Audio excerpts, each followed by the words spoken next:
Nasubukan mo na bang bumulong sa universo? At parang bumulong din ito pabalik sa'yo. Ngayong gabi, bago mo ipikit ang iyong mga mata, isang simpleng pangungusap lamang, isang maikling mantra, ang maaaring magbukas ng isang nakatagong pinto sa iyong buhay. Isang daan patungo sa hindi inaasahang pera, isang agos ng pananalaping kapayapaan, o ang matagal mo nang hinihintay na oportunidad na palaging parang abot kamay pero di mo makuha. Hindi ito pamahiin. Ito ang kapangyarihan ng pag-alin ng iyong mga iniisip, sinasabi, at enerhiya sa tunay mong ninanais, sa mismong sandaling bago ka matulog, kung kailan bukas na bukas ang iyong subconscious. Marami na ang sumubok ng ritual na ito at nagising kinabukasan na may sorpresang mensahe, bigla ang pera, o malinaw na direksyon sa buhay. At ang pinakamagandang bahagi, hindi mo kailangan ng kandila, kristal, o kahit piso. Kailangan mo lang ang iyong boses, ang iyong intensyon, at ang sagradong mantra na ito. Huwag palampasin ang gabing ito dahil maaaring ngayong gabi magsimula ang iyong pagyaman. Sa Pilipinas, marami sa atin ang lumaki na naririnig ang ating mga magulang o lolo't lola na bumibigkas ng panalangin bago matulog, isang ugali na nagbibigay ng kapanatagan, at minsan, parang may mahika. Pero paano kung ang mga salitang iyon ay hindi lang basta tradisyon? Paano kung may mas malalim itong layunin, isang mensaheng ipinapadala sa universo, isang tahimik na paanyaya para pumasok ang mga biyaya?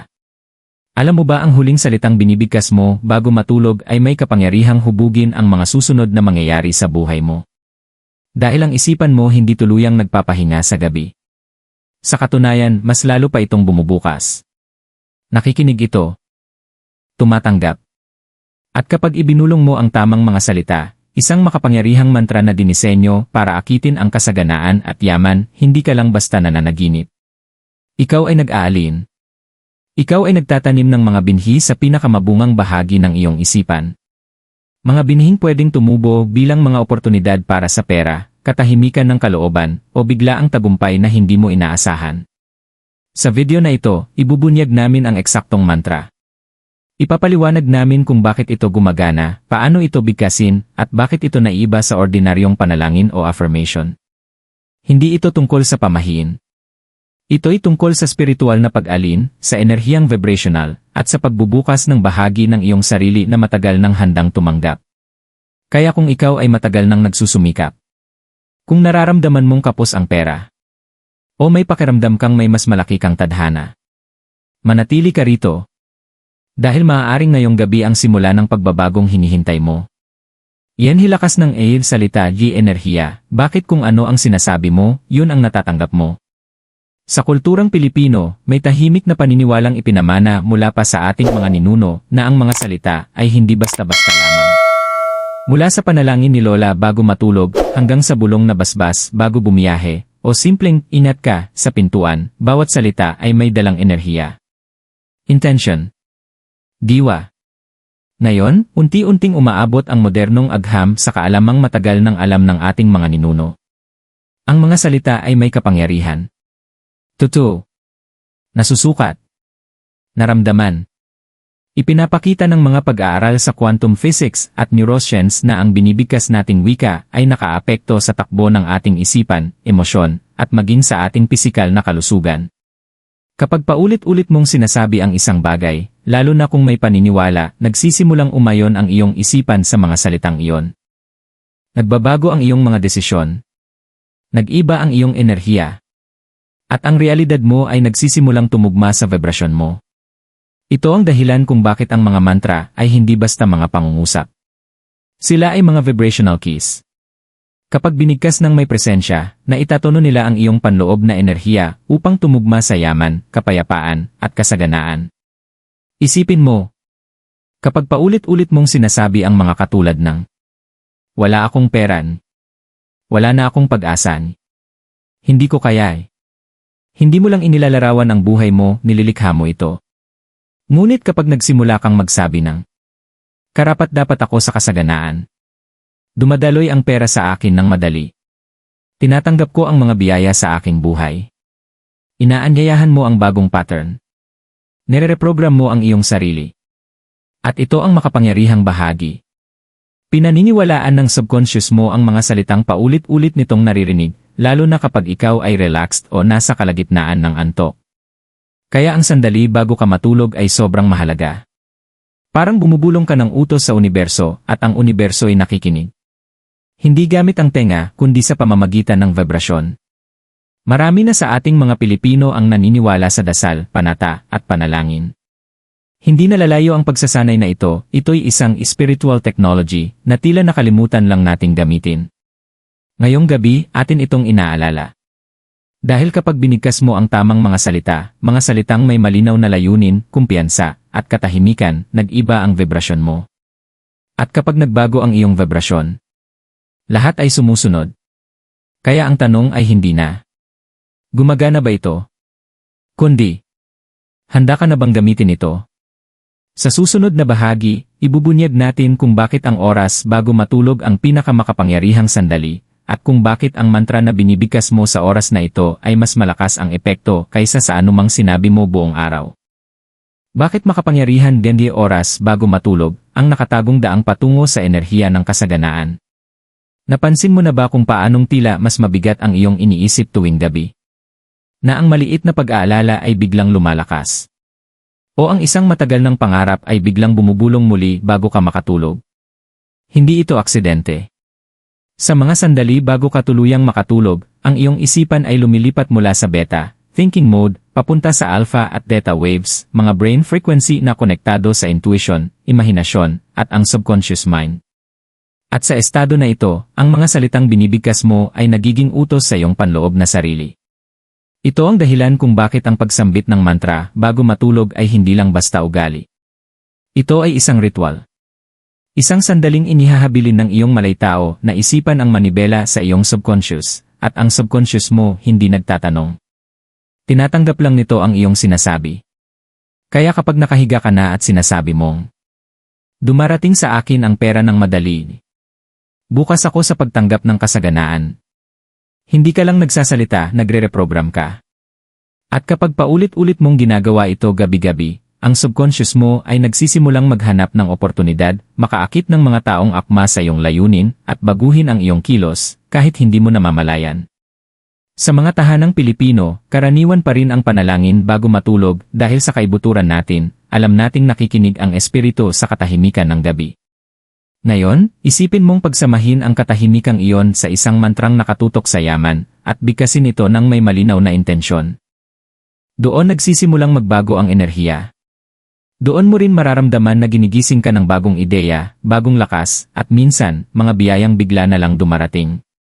Dahil ang pagtulog ay hindi pahinga lamang. Ito ay isang portal. At ang mantra na binibigkas mo bago ka tumawid dito, yan ang susi. Yanhi mantra rin magbubukas ng yaman, mga salitang nag-aalin sa iyo sa kasaganaan. Ngayon na nauunawaan mo na ang kapangyarihan ng mga salita. At kung bakit ang oras bago matulog ang pinakamahikang sandali upang ito'y bigkasin. Panahon na para ibunyag ang mantra ng kasaganaan, ang simpleng parirala na tahimik ngunit makapangyarihang binabago ang buhay ng mga taong marunong maniwala. Ang mantra na ito ay simple lamang. Hindi ito Latin o Sanskrit. Hindi ito mahaba o mahirap tandaan. Dahil ang tunay na kapangyarihan ay hindi nakatago sa pagiging komplikado. Ito ay nasa linaw, damdamin at intensyon. Narito ang mantra. Handa na ako. Bukas ako. Nakaaliin ako. Dumadaloy sa akin ang kasaganaan ngayon. Tignan natin ang bawat linya. Handa na ako. Ipinapahiwatig nito sa universo na hindi ka na lumalayo sa pera, handa ka nang tumanggap. Hindi ka natakot sa tagumpay. Hindi ka na nagtatago. Ikaw ay handa. Bukas ako. Marami ang gustong yumaman pero sarado ang enerhiya. Puno ng pagdududa, takot, at pag-block. Ang linyang ito ang nagbubukas ng iyong puso at isipan upang papasukin ang pera mula sa di inaasahang direksyon. Nakaaliin ako. Pinaalalahanan ka nito na hindi mo hinahabol ang pera ng walang direksyon. Ikaw ay umaayon sa iyong layunin. Sa agos. Sa kaginhawahan. Hindi sa pagkadesperado. Dumadaloy sa akin ang kasaganaan ngayon. Ito ang utos. Ang nakabaong katotohanan. Hindi balang araw noon sana. Kundi ngayon. Sinasabi nito sa subconscious mo, magsimulang humanap ng paraan, magsimulang mapansin ang mga oportunidad, magsimulang makaakit ng daloy. Bigkasin ito ng dahan-dahan. Damdamin mo ito. Huwag madaliin. Sabihin mo ito ng 3 beses. O 7. O hanggang ang puso mo ay mas naniwala na kaysa sa iyong mga pagdududa. Ang mantra na ito ay hindi magic words. Ito ay isang frequency tuner. At kapag nagsimula kang mag-vibrate sa antas ng kasaganaan, ang kasaganaan ay walang magagawa kundi salubungin ka. Sabihin mo ito ngayong gabi.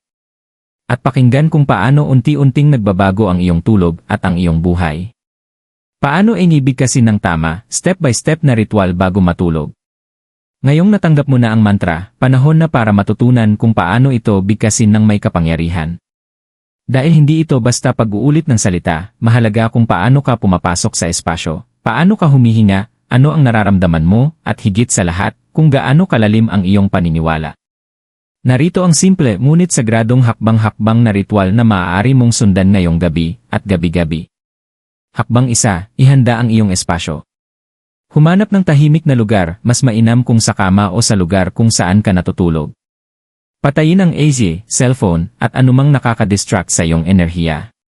Kung maaari, magsindi ng kandila. Ang maliit na apoy ay sumisimbolo ng focus at intensyon. Walang kandila? Ayos lang, kahit malumanay na ilaw o madilim na paligid ay sapat na. Ito ang iyong senyales, papasok ako sa isang sagradong sandali. Hakbang 2, isentro ang iyong hininga. Umupo o humiga. Pumikit. Huminga ng malalim ng 3 beses. Hina ng kasaganaan. Ibuga ang pag-aalinlangan. Ulitin ito hanggang sa maramdaman mong magaan na ang dibdib mo. Hindi ka nagmamadali. Pinapakalma mo ang iyong katawan, iniaayon ang isipan at kaluluwa. Hakbang 3, bigkasin ang mantra. Habang nakapikit o bahagyang nakadilat, sabihin mo. Handa na ako. Bukas ako. Nakaaliin ako. Dumadaloy sa akin ang kasaganaan ngayon. Sabihin ito ng 3 beses. Kung nararamdaman mong gusto mo pa, 7 beses ang inirerekomenda. Ang bilang na ito ay sagrado sa maraming paniniwalang enerhiya, pati na sa kulturang Pilipino. Maaari mo itong ibulong. Maaari mo rin itong bigkasin ng buo. Ang mahalaga ay ang presensya. Sa bawat pag-ulit, damhin mong lumalakas ang iyong tinig. Hayaan mong puno ng kumpiyansa ang iyong dibdib. At dahan-dahang matunaw ang iyong mga pagdududa. Hakbang 4, gumamit ng pisikal na pag-aangkla, opsyonal. Ilagay ang kanang kamay sa dibdib. O parehong kamay sa dibdib at tiyan bilang pag-ugnay sa iyong katawan. Nakakatulong ito upang i-seal ang mantra sa iyong pagkatao. Maaari ka ring mag-visualize ng perang dumadaloy papasok sa pintuan mo, sa mga palad mo, sa cellphone mo bilang enerhiya. Hakbang 5, matulog ng may pagtitiwala. Pagkatapos, huwag mo nang isipin ito ng paulit-ulit. Naitanim mo na ang binhi. Matulog na may tiwala. Gumagalaw na ang enerhiya sa mga paraang hindi mo pa nakikita. Ulitin ito bawat gabi, hindi sa pagkadesperado, kundi sa pananampalataya. Hindi ka humihingi. Nakikialin ka. At sa pag-aalin na ito, matatagpuan ka ng kasaganaan.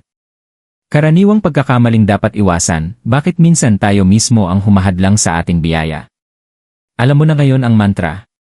Natutunan mo na rin ang ritual.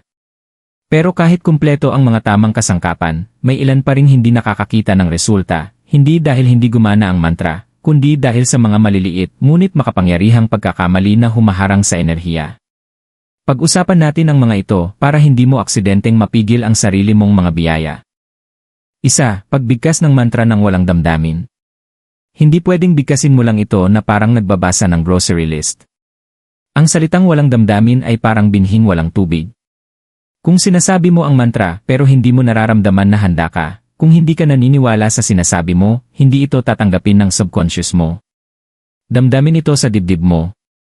Sabihin mo na parang nangyayari na talaga. 2. Ginagawa ito ng nagmamadali. Lahat tayo ay abala.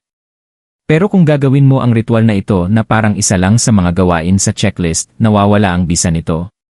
Hindi ito trabaho. Ito ay sagradong sandali kasama ang sarili mo. Maglaan ng kahit 2 tandang bawas 3 minuto. Maging present. Hayaan mong magkaroon ito ng kahulugan. 3. Hindi regular o madalas nalilimutan. Ang enerhiya ay tumutugon sa consistency.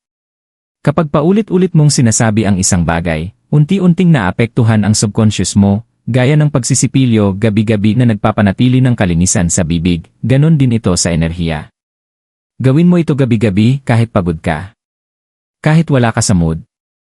Ang maliliit na pagsisikap na may intensyon, nagbubunga ng malaking pagbabago. 4. Binibigkas ang mantra. Pero nagdududa pagkatapos. May mga nagsasabi ng mantra pero pagkatapos ay iniisip. Ay, baka wala naman talagang mangyari. Siguro kalokohan lang ito. Ang mga ganitong pag-iisip ay kinakansela ang enerhiyang kakagawa mo pa lang. Pagkatapos ng mantra, magtiwala. Bitawan. Hayaan. Hindi mo kailangang pilitin ang resulta. Ang universo ay hindi tumutugon sa desperasyon, tumutugon ito sa alignment. 5. Paghahambing sa iba. Maaaring may marinig kang isang tao na nagsabi ng mantra at kinabukasan ay may job offer na agad. Ikaw naman ay wala pang nangyayari kaya nanghihina ang loob mo. Huwag mong ikumpara ang takbo ng iyong landas. Hindi ka nahuhuli. Ikaw ay naaalin. Tuloy lang. Paparating na ang iyong sandali kahit hindi mo pa ito nakikita ngayon. Tunay and idli resulta, mga kwento ng pagbabago mula sa mantra. Naisip mo na ba? Totoo kaya to? Umiepekto ba talaga sa mga katulad ko? Hayaan mong ang mga kwentong ito ang sumagot, tahimik pero makapangyarihang. Sa iba't ibang panig ng Pilipinas, mula probinsya hanggang lungsod, mga ordinaryong tao ang sumubok ng simpleng ritual bago matulog. At ang mga resulta? Malayo sa pagiging ordinaryo. Ang tindera mula Batangas. Si Luz, 58 taong gulang, isang tindera sa kalye sa Batangas, ay hirap na hirap ibenta ang paninda niya. Isang araw, binanggit ng pamangkin niya ang tungkol sa wealth mantra. Gabing iyon, nagsindi si Luz ng kandila, inulit ang mga salita ng dahan-dahan, at natulog na may kamay sa kanyang dibdib. Kinabukasan, 2 suki niya ang nagdala ng mga kaibigan. Sa pagtatapos ng linggo, doble na ang kita niya, kahit wala siyang binago kundi ang kanyang enerhiya. Hindi ako masyadong umasa, ani Luz. Pero dumating lang ang mga biyaya, parang narinig talaga ako ng universo. Ang tricycle driver mula Quezon City. Si Mario, isang tricycle driver, ay matagal nang parang walang pag-asa. Mababa ang kita, sunod-sunod ang gastusin at walang pagbabago. Pagkatapos manood ng isang video na tulad nito, sinubukan niya ang mantra. Inulit niya ito gabi-gabi sa loob ng 7 araw, kahit pagod na siya. Sa ika-8 araw, may pasahero siyang nagkwento ng bagong transport app sa lugar nila.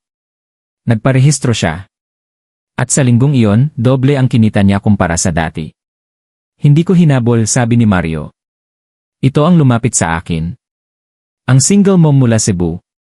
Si Ana, isang single mom na may 2 anak, ay sinubukan ang mantra sa gitna ng krisis. Nabawasan ang oras niya sa trabaho. Malapit na ang bayarin sa renta. Pero sinunod niya ang ritual, tahimik, taos puso, gabi-gabi. Sa ika-4 na gabi, may lumang kaklase na nag-message sa kanya sa Facebook tungkol sa isang freelance job. Yung mensahe na yon ang nagligtas sa akin, ani Ana. Pero naniniwala akong ako ang nakaakit nito. Dahil nakaalig na ko. Hindi ito mga himala gaya ng sa mga fairy tale. Ito ay tunay na mga pagbabago na nangyari sa mga taong naniwala sa lakas ng intensyon. Maaaring hindi mo alam kung kailan o paano. Pero kapag nagsalita ka mula sa puso at inalin mo ang iyong enerhiya, nakikinig ang universo. At gaya ni Luz, Mario at Ana. Maaaring ang kwento mo na ang susunod.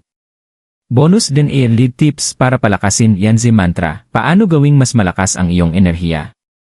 Alam mo na ang mga salita. Alam mo na rin ang ritual. Pero alam mo ba na maaari mo pang palakasin ang epekto nito gamit ang ilang simpleng espiritual na gamit at kaugalian? Hindi ito kinakailangan, pero maraming tao ang mas mabilis at mas malalim ang naranasang resulta nang idagdag nila ang isa o higit pa sa mga bagay na ito sa kanilang ritual bago matulog. Narito ang mga nangungunang tips para paigtingin ang enerhiya ng kasaganaan. 1. Ilagay ang bay leaf sa ilalim ng iyong unan. Ang bay leaf ay matagal nang ginagamit sa kulturang Pilipino at Asyano bilang pang-akit ng swerte at yaman. Isulat ang salitang ikasaganaan o ang iyong pangalan sa dahon, ilagay ito sa ilalim ng unan pagkatapos bigkasin ang mantra, at hayaan itong sumipsip ng enerhiya habang ikaw ay natutulog. Palitan ito tuwing ika-negatibo 7 araw. 2. Maglagay ng barya sa iyong tabihan habang natutulog. Ang pera ay umaakit ng pera kahit sa simbolikong paraan. Maglagay ng barya o maliit na halaga sa ilalim ng unan o sa loob ng kaliwang sapatos na nakalagay sa tabi ng kama, isang sinaunang ritual sa Asya. Ito ay nag-aangkla ng iyong enerhiya sa pisikal na mundo. Hindi ka lang nangangarap, inaangkin mo ito. 3. Humarap sa silangan habang sinasabi ang mantra. Sa maraming tradisyon, ang silangan ay simbolo ng panibagong simula, pagsikat ng araw, at enerhiyang pasulong. Subukan mong humarap sa silangan habang binibigkas ang mantra, lalo na sa unang 7 gabi. Ito ay tahimik na kumokonekta sa bagong agos ng enerhiya. 4. Gawin ang ritual sa waxing moon o full moon. Kung maaari, simulan ang pagsasanay na ito sa waxing moon, kapag lumalaki ang buwan, o sa gabi ng full moon, mga panahong natural na malakas para sa pagset ng intensyon at pag-attract ng paglago. Ang mga Pilipino ay may likas na koneksyon sa buwan. Gamitin ang ugnayang ito para palalimin ang karanasan. 5. Pahiran ng langis ang iyong pulse points. Kung mayroon kang essential oils tulad ng lavender, cinnamon, o kahit coconut oil, ipahid ang kaunting langis sa iyong pulso o sentido bago matulog. Nakakatulong ito upang patahimikin ang nervous system at nagbibigay ng sensory memory sa iyong ritual, kaya mas tumatatak ito sa subconscious mo. Ang mga simpleng dagdag na ito ay mas malakas na signal sa iyong panloob na sarili. Handa ako. Nakaalin ako. Bukas ako. At habang lalong lumilinaw ang mensaheng iyon, mas mabilis na dumadaloy ang kasaganaan sa iyong buhay. Mensahe bilang pagsasara, sabihin mo ito ngayong gabi at hayaan mong gumanap ang universo. Narating mo na ang puntong ito. Hawak mo na ngayon ang isang mantra, hindi lang ng salita, kundi ng vibrasyon. Isang ritual, hindi ng relihiyon, kundi ng pag-alin. At isang paniniwala, hindi lang sa mahika, kundi sa sarili mo. Bago matapos ang gabing ito, sandali tayong huminto at alalahanin. Hindi ito tungkol sa swerte. Ito ay tungkol sa enerhiya. At ang enerhiya ay tumutugon sa linaw, konsistensya, at tapang. Hindi mo kailangang maging perpekto. Hindi mo kailangang sabihin ito ng may 100% na kumpiyansa gabi-gabi. Pero kailangan mong humarap para sa sarili mo. Hindi kailangan ng universo ang malalakas na hiling. Nakikinig ito sa tahimik na pahayag na binibigkas mo bago matulog. Nakikinig ito kapag sinabi mong, handa na ako. Bukas ako. Nakaalin ako. Dumadaloy sa akin ang kasaganaan ngayon. Sabihin mo ito ngayong gabi. Hindi dahil desperado ka, kundi dahil nakaalin ka na sa kung ano ang tunay mong karapat-dapat. At pagkatapos, matulog. Huwag mong habulin ang resulta. Bitawan mo. Dahil habang nagpapahinga ka, gumagalaw ang iyong subconscious.